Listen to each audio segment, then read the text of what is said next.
Mine has started already. No worries. Okay. So your name is Faith. Yes. Are your parents religious? They are, I guess. It's not something that's been in my life a lot. Like, when I was younger, I went to, like, church so often, and it's been a little while. They weren't... I mean, parents wouldn't choose a name like that if they didn't have some sort of religious feelings. Yeah, for me, it actually came from with my parents when they were trying to have a kid. They were always saying, like, have faith in God, and then, you know, that's where that came from. Do you mind telling me something about yourself? When I first perceived you coming down, the first idea I had, without knowing you, like, that person's pious. Like pious in the sense of religious. You're maybe not in a formal sense, but it's interesting that like the context of that, like the vibe of the person, kind of that's the first feeling I had. Like it's definitely not something like it's been active in my life, but I'm not against it in any way. Like, you know. I'm not saying but it's kind of like maybe it's the vibe or maybe it's like the history, but I mean you choose your own ways of doing things. Not too sure how to start this, just because, like, they really...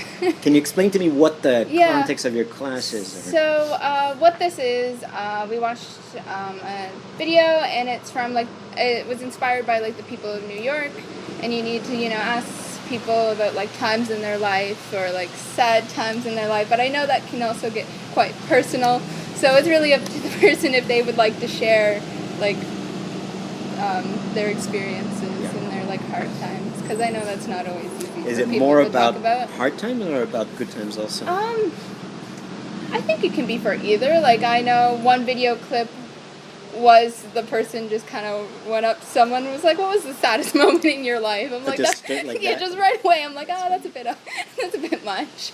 But I guess probably just things that probably make you probably who you are now. It's an interesting approach, eh? Yeah. It's usually, the hardest moments would be more personal. Yeah. No. I like to question people in the street too. So for me, I find it interesting how you guys think about doing it. Yeah, no, for sure. Like, I knew, like, I came to school, like, 2 years ago for about a month, but it was not the right time for me. So, like, I knew that this field work would happen almost right away, but it's not the same thing as it was 2 years ago, but it's here. Are you in first year, second year, third year? First year. You're starting anthropology. Yeah, so my first semester is intro to cultural anthropology, and then second semester I think I took like physical anthropology. So bones? Yeah.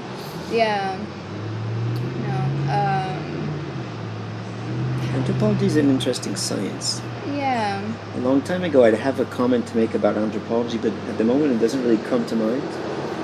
But one thing I would say about the science in general, just as a kind of maybe, there's kind of an ideology between each science. Yeah. Right? Sociologists have their own thing, anthropologists have their own thing, and it's important if you're in that field to kind of know what it is or decipher what it is as you get into it. One thing I noticed about anthropologists, I know this is out of context, but we can ask your questions afterwards, is that like social anthropologists study different cultures, especially the extremes in different cultures and the differences. But there's an idea, at least in Quebec where I know more about the intellectual fields there, that all cultures are equal, are equivalent, which has a virtue and is a part of the truth. But there's also, you could look at it from another perspective and say that they actually, some are maybe stronger on one side and others are stronger on other sides. Like, let's say in the Western world, we're pretty strong in material production and technology and stuff. Yeah. But for me, for example, like I'd say, and that might link into the sad moment in my life, like India seems more advanced on the understanding of things which we would call spiritual or that are above our senses. Right? Yeah. And so I'd say India is more developed on that field, but materially it's less. The West is more developed on the material side, but spiritually it might be lacking a little bit. Yeah. So is your question, if if you want me to go on about one sad moment in my life, or the most sad, how would you formulate the question? I'm not too sure, honestly. Like, they gave us some things to go on, but. Well, what do you want? Yeah. Like, if you can choose, like, what's your question? You don't have to follow your prof's question. Like, it's kind of yours. Whether it's a sad moment or not, I think it's curious. Is like, what do you feel really made you who you are, like, now? Well, one sad moment that came to mind when I was thinking about talking about India is he's a hard person to describe, right? Yeah. I don't know how to qualify him exactly, and he's even hard to situate in history for a reason that's particular to that person.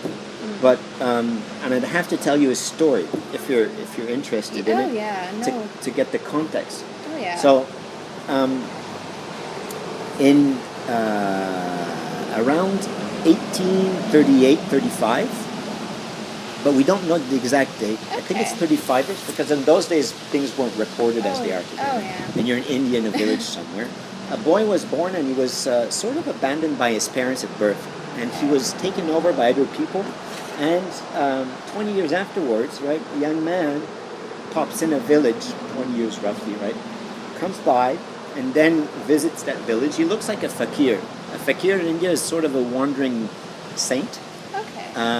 The most well-known wandering saints would be called sadhus. So sadhus would be more on the Hindu side, Okay. and fakirs would be more on the Muslim side. So he's dressed a little bit like a fakir. And then he leaves, and a few years afterwards, he comes back, and when he comes back, he's greeted by a man in that village by these words, "Ya Sai," which it means sort of "welcome, O saint," because he looked like a young religious minded person, and so he became known as Sai Baba. And but he never said, "My name is Sai Baba." People just started calling him that. Okay. So he had a name that he didn't choose, and this person became very well known afterwards in that region of India, in the village, and then in the area, and then eventually in India. And if you go to India today, you'll find like temples where the god is an image of that person. Oh wow. So like he's an important figure, right? And so I'll make the story short from here. He died in 1918. Okay. And 8 years. Well, it's a longer story, right? Like there's many. Oh, yeah. He did like what we would call in our culture at least like miraculous things. Like he would know stuff that he had no physical means of knowing. He once even died and told his disciple, like, I'm going to leave my body if I'm not back in 3 days. This was in 1886. If I don't come back in 3 days, you see that piece of land there, bury me there and put 2 flags on it. And so he left his body, he died. And the disciple kept it on him. He was like lying on a bench, kind of like here where we are. And the authorities came, it's like the equivalent of the police in those days, or the legal authorities, and they said, well, somebody's dead, we have to bury him, you know? The disciple said, this is what he told me, and so I'll not agree to it. And there was a sort of debate or discussion. Eventually the sort of authorities, they let him go on. And they said, well, wait for the few days, well, since you say so, you know, just to avoid like a scandal or to avoid trouble. And after 3 days, the Sai Baba started moving. Like he moved a bit, and then he got up. And then he went on with his daily life without commenting on the event. So basically he died and resurrected, sort of, but just went on doing his daily thing. Just like nothing happened. Yeah, basically. Which in itself is kind of funny. You know? But that was his style. He was like a little bit mysterious, a bit funny, and like there's a lot of funny stories related to his person. Okay. But that might be like the central part. But anyways, he dies in 1918. And at that time, he's not well known across India, but he's like, there's something starting, you know? Okay. And he possibly says, or like what we have as records, he might have said to a few people, it depends on which records you're using, kind of, but that he'll come back eventually. He'll reincarnate. Okay. And so in 1926, there's a young boy that's born in another village in another part of India. And when he's 14, his name was Satya Narayana Raju. And when he's 14, he declared in front, well, there's other events obviously, but he declared in front of his parents and the village people, I am Sai Baba. So he was saying, I'm the return of this other one. You see? And so this person was known as, this incarnation was known as Sathya Sai Baba. And so there's another full story with Sathya Sai Baba, but I don't know if you want, I could tell it to you. But no worries. Like it's definitely interesting. Like I also in a way I find anthropology and I am interested in history and doing a history major, and I find in a way just because they both talk about specific places just in different ways. So I find this interesting. If you would like to, I don't want to talk too much. No worries. So, to understand Sathya Sai Baba well would require taking all your university and all the skills that are there and concentrating on trying to decipher this person, but you still couldn't. The reason why I'm saying this is that there's multiple angles you can look at the person from. You can look at it from what he wrote, and for me, what he wrote was marvelous, right? I write myself, but what he wrote, I find above what I could do, And then there's what he did as charities or helping people out. But he also was well known because of more outward manifestations where he would materialize things. One of the things he would materialize was very peculiar. It was ash. You'd think if you could materialize stuff, that's not exactly the thing most people would think about, But he would materialize ash, which in the Hindu religion or culture is called vibhuti.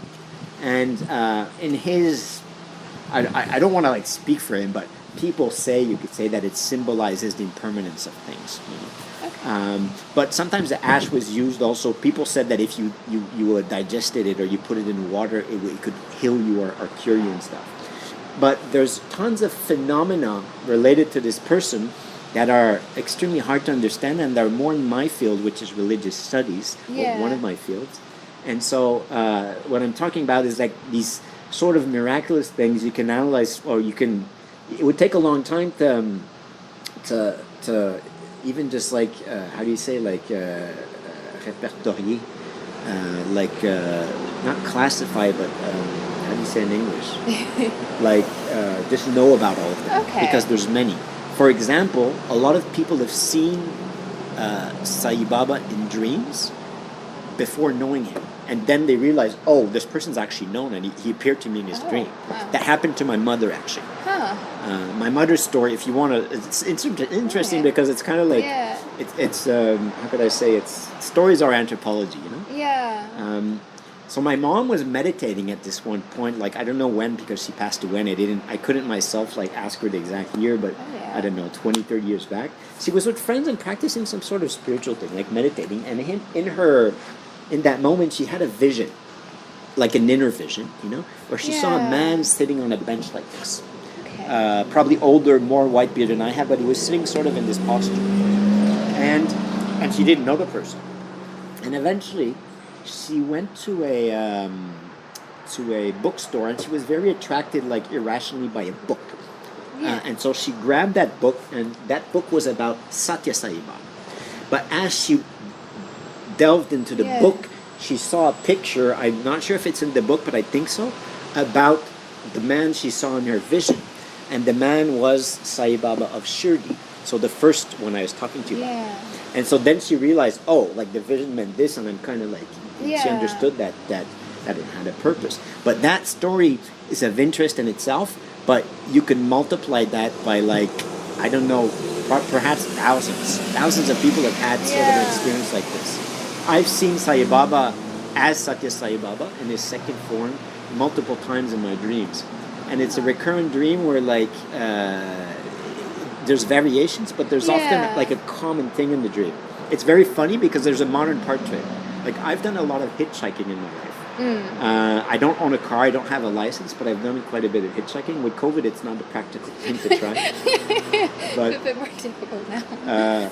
but the dream I often have is that there's somebody in the car. Like, I think the first one, I saw my mother in the car, and Sathya Sai Baba was the passenger. And it's peculiar as a dream. You figure, like, this is a religious person. Why would, like, what's the car? And so my interpretation has become, and I've seen other like, once I saw, like, a friend that became a psychiatrist, but there was nobody in the car. Oh. And another time I forget who, or if it was my mom or something else, but he was still the passenger. And one, he wasn't there, but it meant something that he wasn't there. You know, as if psychiatry's kind of gone astray a little bit from the spiritual side. But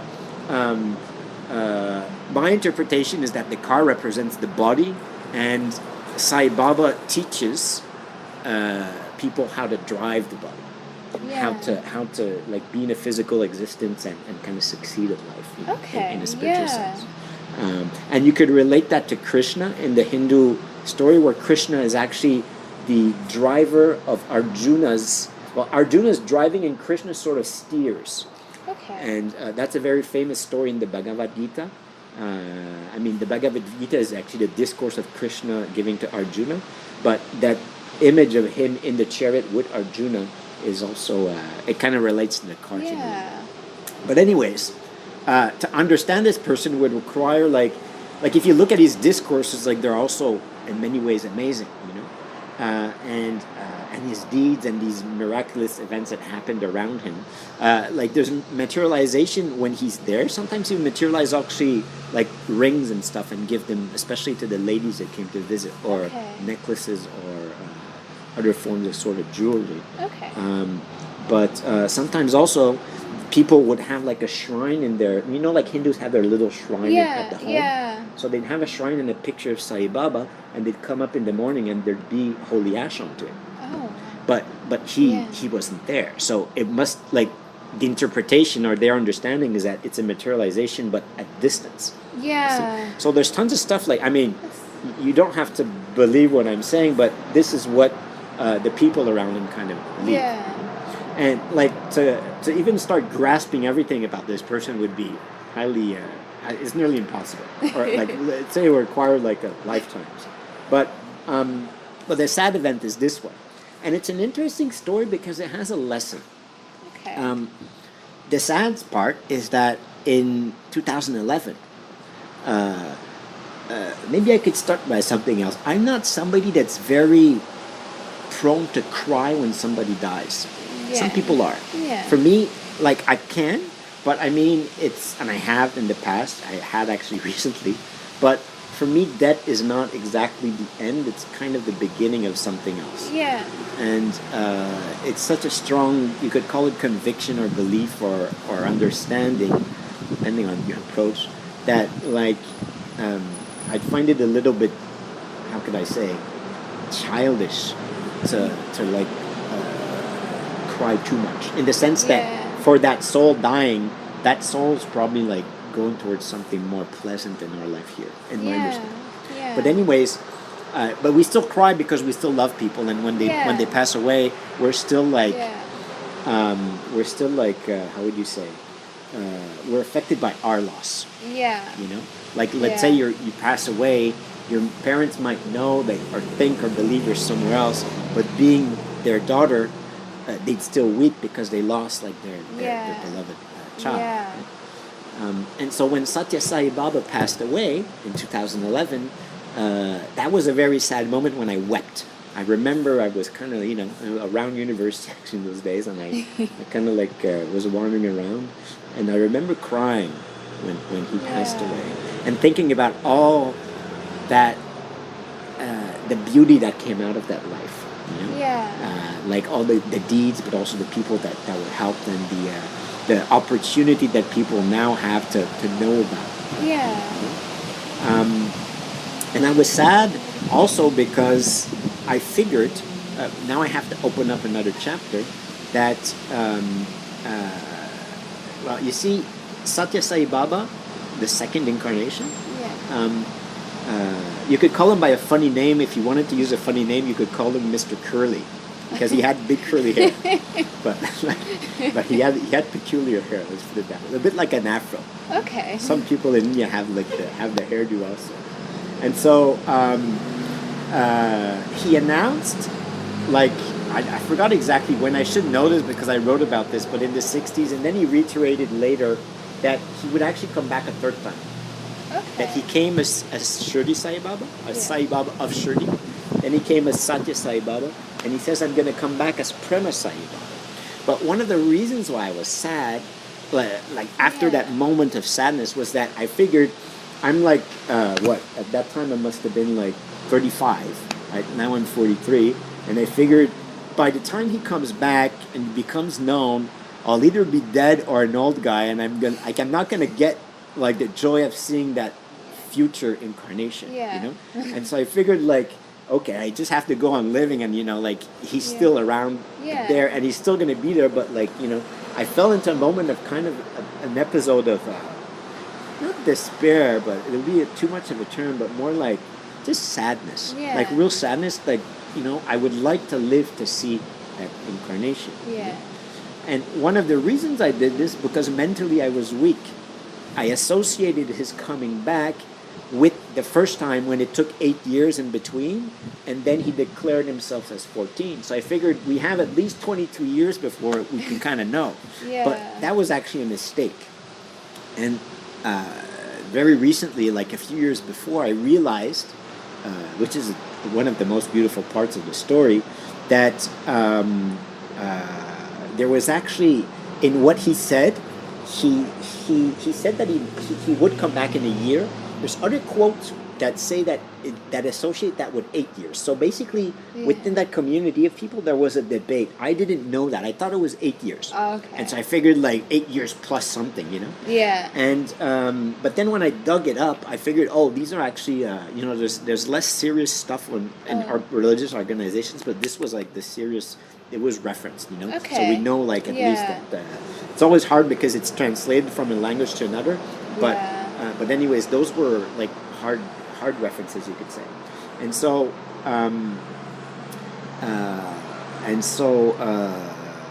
I realized eventually that it's an interesting story in itself, but make it short because I'm taking a bit of your time. No worries. There's a lady that was in northern India, right? And that, I don't know if you know the Dalai Lama a little bit. Do you know the Dalai Lama? Not really, no.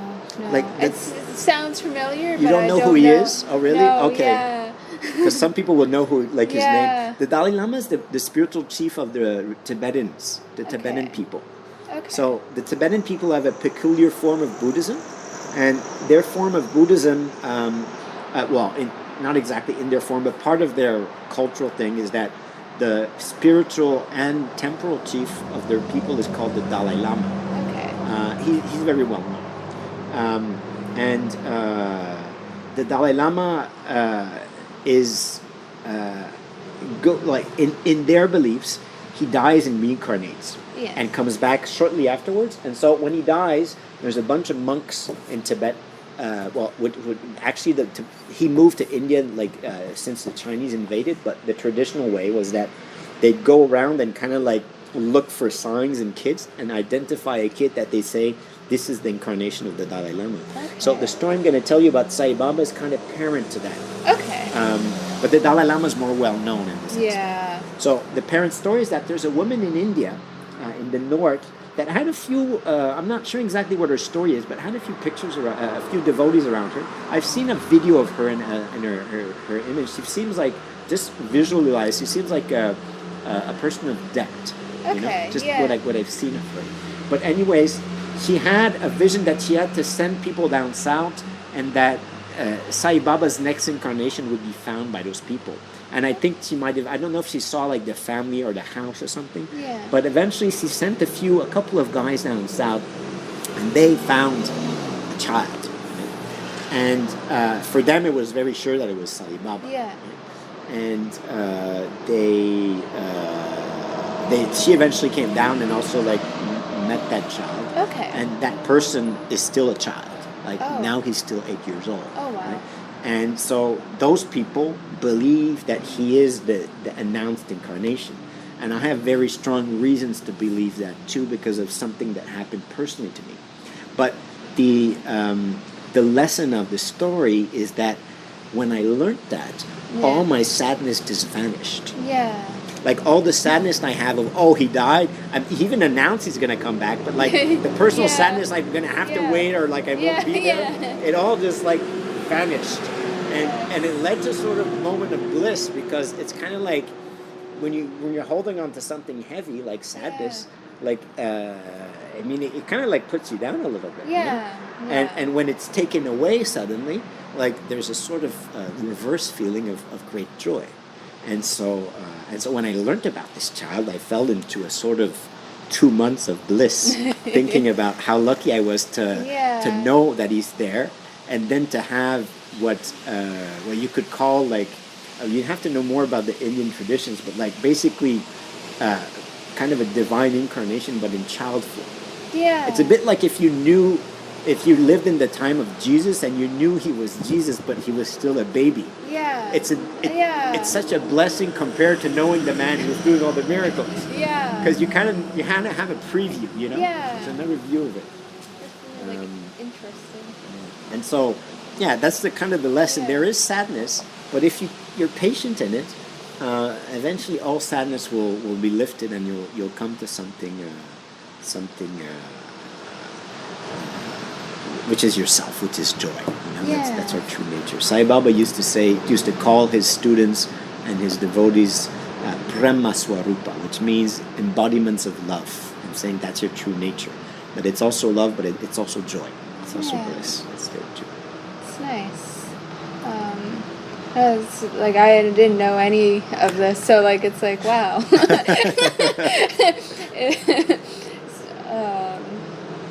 don't even know. It's good to know, and like honestly, probably will look more into it myself, just because could be something interesting to learn more about.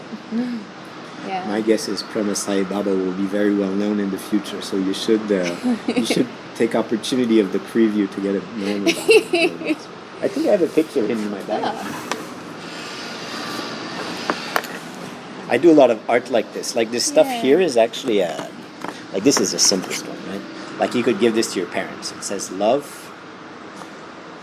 one another.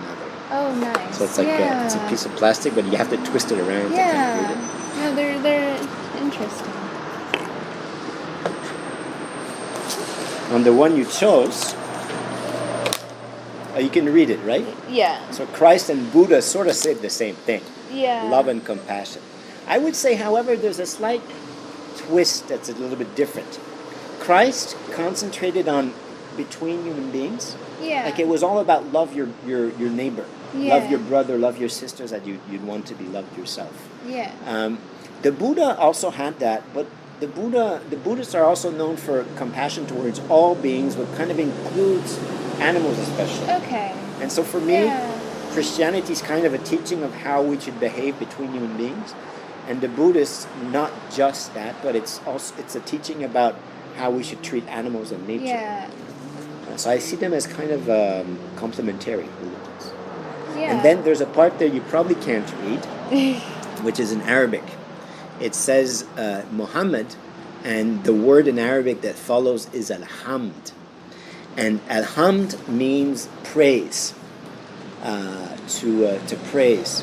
And I find that kind of as in the sense praising God, but also praising God in others, like recognizing and seeking what's divine in each human being. Okay. And that's kind of perhaps the core of Islam. And finally, the last thing that's written might seem a little bit lighter, but at the same time, it's also part of what I think religious minds are should be in a way, which is laughter. Yeah. It says Krishna, laughter, right? And because Krishna was as a boy, in the story of Krishna, he's playing all these pranks on his mom and on his neighbors. Like he goes into his neighbors' houses and starts eating their honey and stuff like this. And so there's something of like amusing about it. Yeah. But in the Indian perspective, they consider that as a form of divinity also. Like it's like divine pranks, you know. Okay. I mean, then you don't have to put the divine gloss on everything, but they view it as like a you know, not religious as serious as we do obviously, but they view it as spiritual. Yeah. So those 4 words kind of capture, you know, some of the teachings of these 4 people, these 4 religions. So here's the picture. Yeah. I actually put it on the reverse. The picture's here. Okay. But this is a saying of Sathya Sai Baba. He said, "Love all, serve all." Okay. Being a prankster myself, I transform it. I said, well, there's love all, serve all, but there's also love Allah and serve Allah.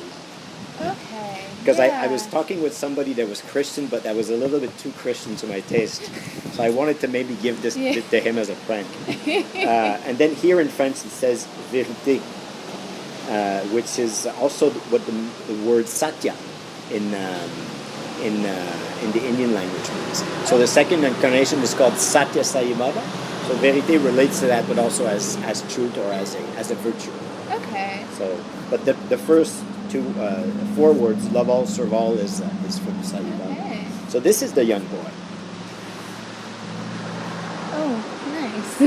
and behind, the image behind is the image of Mr. Curly, Mr. Big Hair, which is his second incarnation. Yeah. That's interesting. If you want it, you can take it. I'd be happy to give it to you. You can maybe put it as a part of your essay. No, or maybe definitely. a picture of it as part of your essay. And like I actually in my room, I was able to incorporate in the dorm as well. I had this board at home and here where I just like put things for like memories and stuff like that, and then like this can go with that. Well, right now it'll just go on my desk because you can take a few pictures and put it in your essay as pictures. It'd be funny for you. No, I will. I think there's something missing on it on the right side, though, no? Don't you think? It's like another image might be missing. I know, I have a few here. Maybe you could put this one. This is another person I didn't talk about today, but I admire a lot. I don't know if it would fit. Okay. Maybe you could manage it. It does fit. Yeah. It like fits just perfectly. It also fits with colors, eh? Yeah. The colors the mix white and then fudge into brown. Yeah. Do you mind if I got a picture of that one myself? Worries. This person's name is written here. It's Ma Ananda Moyi. Okay. Ma Ananda Moyi means it's actually a similar story. That name was never chosen by her. It was given to her by one of her devotees. It means the blissful mother. Okay. The mother that's full of bliss. Oh. Which is a very appropriate way to describe her. Okay. Okay. Here, I'm just gonna end this one. And if you don't mind as well, could I just get a photo of you as well? Have to pose, though. Yeah. Here. Oh, that is still on video. Okay. Oh, you got a video at least. Yeah, we'll try that one more time there. There you go. And please don't forget to incorporate a picture of the piece of glass in your essay. Yes, I will put all this in there. And just to make your prof laugh a bit, right? So it's a bit easier. What's the name of your prof? I don't you don't remember? I don't know. I don't Are you remember. on record here? Or? No. Is it a he or a she? History. No, is it a woman or a man, your prof, in your class?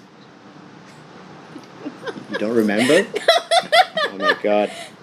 And here, I'll just, honestly, you can just type your name down and I'll put that in there as well. But your professor of anthropology in the class you're doing, you don't remember his or her gender? Everything is online. They don't tell us anything. Oh my God. So I know their name vaguely, but I'm like... Isn't that funny? I was like, how can she not know the gender of her prof? I don't see them. I haven't really spoken to really any of them either.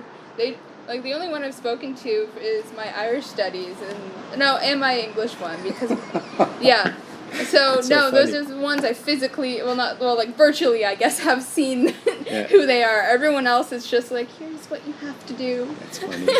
Here's my office hours if you need to talk to me. It's terrible for you guys. The funny part is that these kids, like the baby kids, the younger kids, they're like in school. Yeah. But they don't trust you guys to be in school, but you're adults in university. Yeah, that's what like, me and friends were talking about. It's like, us university students that kind of, have an understanding of COVID and like, distance yourself. Don't, share masks and like stuff like that. We're all online on our computers, but kids that don't know. Like, I walked by, I don't know what school it is, I'm not from here. There's, like, a little, like, elementary school or middle school down that way, and the kids were outside playing, and they were just all in, like... They were not They were all in clubs and no masks or anything. I was like, okay.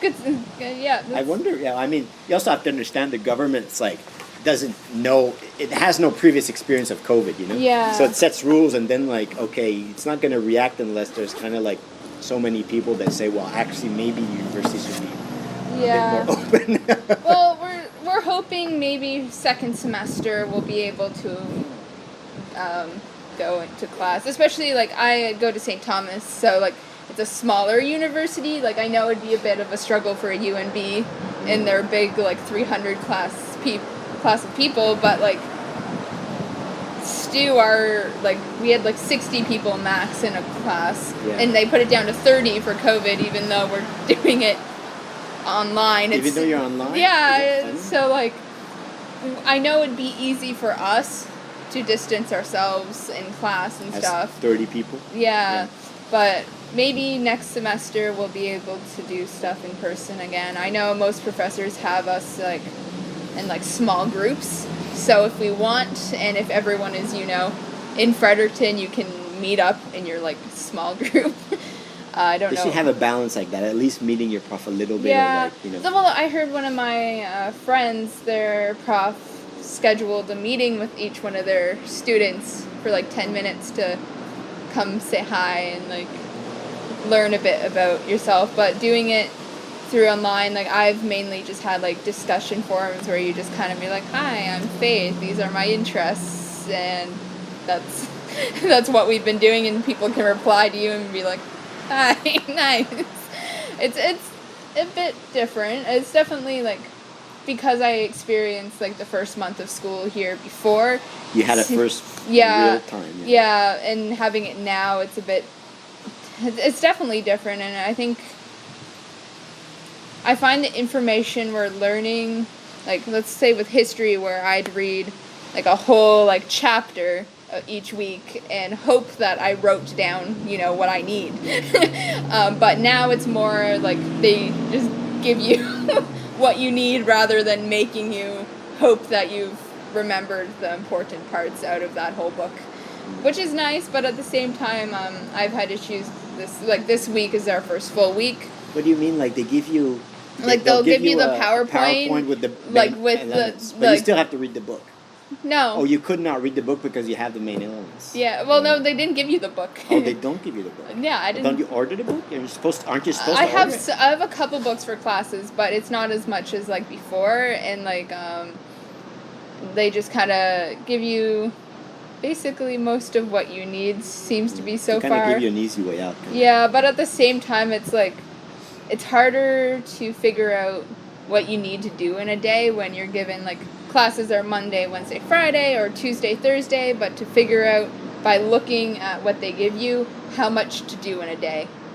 What's too much and what's a good, like... it's hard to and it didn't help that one of my professors keeps removing and adding things, and I spent 3 hours this morning when I thought I was going to be reading like 30 pages. Instead, I was 3 hours later, I'm like, finally, I am done. Which I maybe the professor forgot to add something, but like there was a whole like 40 slide PowerPoint added probably last night. I was like, that was not last minute. Yeah, I'm like, that was not there. Because like I have this class twice a week, so I've been trying to kind of keep stuff on the days they're supposed to be on, even though none of my classes are really live video or anything, so I can just do my stuff whenever. It's mostly PowerPoints. Yeah. That's kind of like, they should do a live video. You know why? Because a live video is useful for the future. Like, their class would be on video. I've Yeah. done that a little bit in my stuff. Like Yeah. I work on political systems also. Yeah. I did it's on YouTube. Like not many people know about it, but it's going to be there for ages. If like people are Yeah. interested in that idea in 20 years, they can say, oh, this is like they can dig it up. Yeah.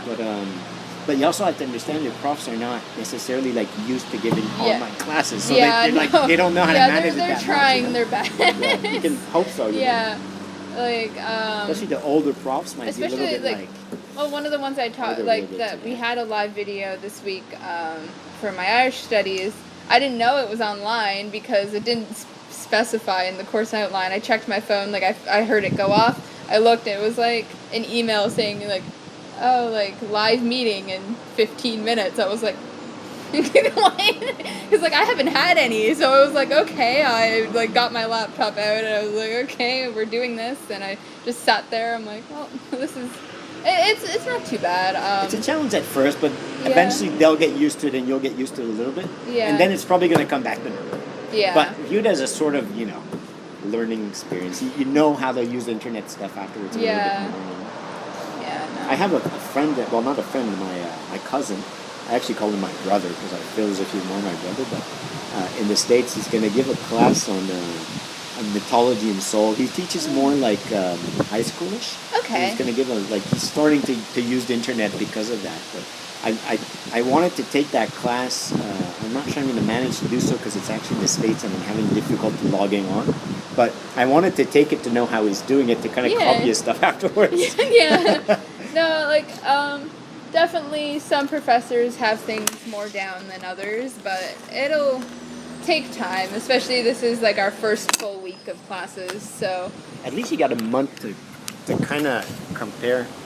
yeah. Mine's still on it. My recording's still on. Yes. Yeah, but I mean, you'll adapt, Just, Oh, yeah. Just do your best. Not too bad, and like I've Especially yeah. anthropology is kind of weird as a thing to do online, though, because it's more like people oriented, all social sciences, Yeah, it's interesting because like the discussions as well. Like I said, it's like you post a comment and then eventually someone will reply to you. So it's just like not immediate conversations. It's kind of like maybe in 20 minutes someone will talk to me. Yeah. Like that's what I'm wondering because for my English we have a full like group discussion thing. But I'm like, how is that going to work? Are we just all hopefully going to be sitting there waiting to type something? So we'll see how that goes. The quicker typers will get the quicker answers. Maybe other people, like in a class, like there's loud mouths that will speak more. Just people that aggressively type.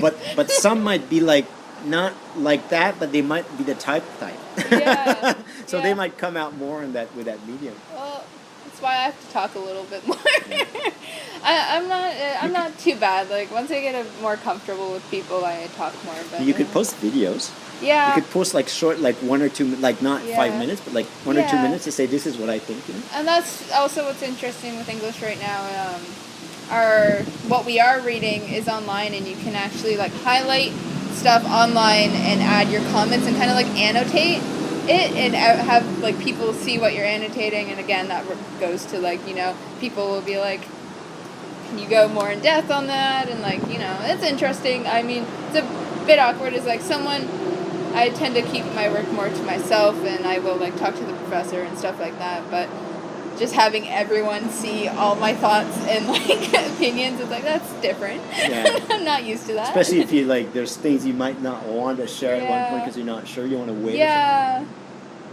But there's a good thing about it too, is that it makes you appreciate the in-person exchange. Yeah. Because the internet phenomena is not just because of COVID. It's like it's related to that now, but like it's a general trend in society. And as an anthropologist, or any social scientist, that's an important trend, and to make you realize how much like the type of conversation we're having now, or just meeting people or a class is psychologically or socially important too, And like the thing when like COVID first started coming around, that like month and a half, 2 months where no one was outside at all. My friend talked about how, because he's very social, like he would like go for a walk, he'd have like his mask on, and he wants to like smile or like wave to people, but like that's not okay right now. So he was like really having a hard time with not being able to like talk to random people. Like, he was just like, I just want to, like, be nice. But it's not allowed. You have to be creative. You have to, like, I don't know, write something funny on your t-shirt. Yeah. You know, or like, I don't know, like, put a funny mask on. Yeah. You know? So you're going to make people smile, but you're not going to, like, Yeah. honestly more. Yeah, no. Yeah, it's also like, there's tons of people that I'm kind of worried about the people that, like, we're a little bit younger, but I'm worried a little bit about the people that are, like, older and that are still inside and don't want to come out because they're still scared, you know?